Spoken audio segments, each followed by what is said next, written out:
Hello students, I hope you all are doing great. So here is your book of moral science named as Value Power for class 6. And now we are going to start our first chapter, Responsibility Towards Special People, that has been taken from Unit 1, Human Value. In this chapter we are going to study about that special people who have some disability. That special people should be treated equally by us, as we should not pity on them and not to make fun of their disability, as everyone is different, and just because someone has a physical disability doesn't mean that they can't do something. Now let's start the story of a great personality to understand the feeling and needs of special people. As we know that a person who cannot see is visually challenged, and there are millions of such people in this world. We can understand what such a person feels only if we try to experience their problems. And if we really want to feel their problem, we just have to shut our eyes and then try to walk or do some activities. You will realize how difficult it is to do anything without a vision. Do the visually challenged people need our sympathy? Of course not. They just need our understanding and care. For years, it was taken for granted in most countries that blind people could not be taught to work or to look after themselves, as it was only in the late 18th century that efforts were made to educate them. And in 1771, a Frenchman, Valentin Hoy, observed a group of blind people at a fair. Then he concluded that as blind people have to find their way about by touching objects, so they often have very sensitive sense of touch. Then Hoy went back home and decided to do something to devote his life to educate the blind and improve their condition of living. Hoy found that blind people can be taught to read, write, and play musical instruments as well. And one of Hoy's blind pupils was Louis Braille, who was accidentally blinded at the age of 3. And however, with utter determination, he learned to read books in large and raised capital letters.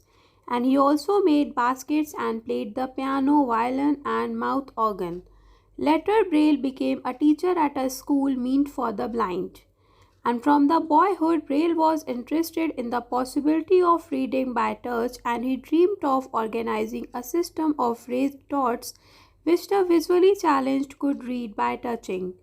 And in 1819, Charles Bavier, an artillery officer, exhibited at Braille's school a system of writing in which a message coded in dots was to put a raised design on a cardboard.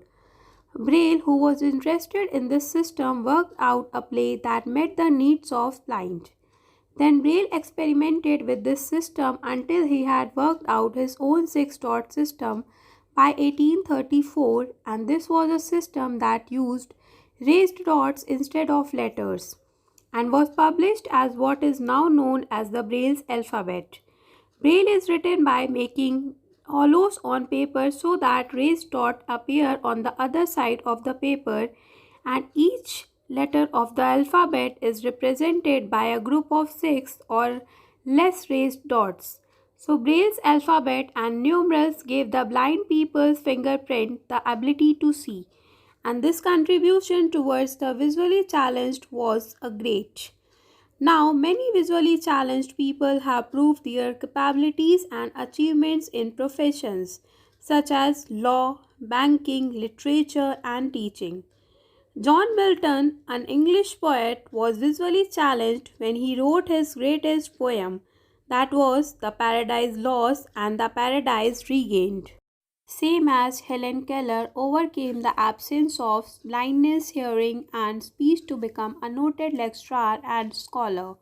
And all branches of music, from playing an instrument to tuning pianos, provide good careers for the visually challenged, as they require clever use of the sense of touch and good hearing. And one such well-known visually challenged musical wonder is Stevie Wonder.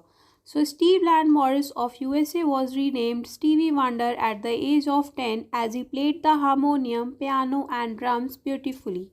And in the 1970s, he started singing about the problems faced by the black Americans. So he led the campaign which helped to turn Martin Luther King's birthday into a national holiday in America.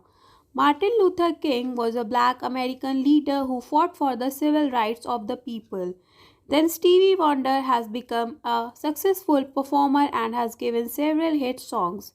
So those were such people have become a source of inspiration for all. And the moral of the story is sometimes people won't understand how you feel until it happens to them or they experience the pain. Thank you.